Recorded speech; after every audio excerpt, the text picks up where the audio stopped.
என்ன பண்றேன்னு பாக்குறீங்களா? உட்கார்றதுக்காக இந்த பில்லோவை நான் ரெடி பண்றேன். நம்ம பலர் உட்காரும் பொழுது இப்படி ஒரு பில்லோவை தேடுறது உண்டு.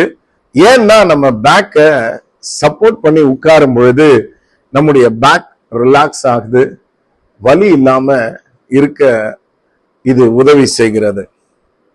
வாழ்க்கையில நம்ம இந்த சின்ன பில்லோவை போலதான் இருக்கணும்.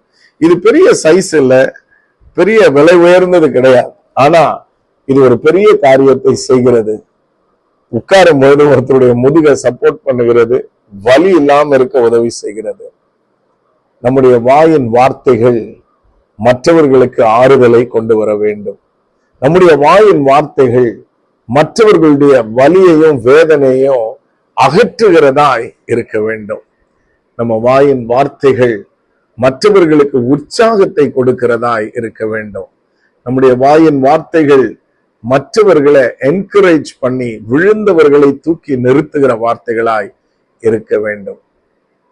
அப்படிப்பட்ட வார்த்தைகளை பேச தேவன் உங்களுக்கு உதவி செய்வாராக.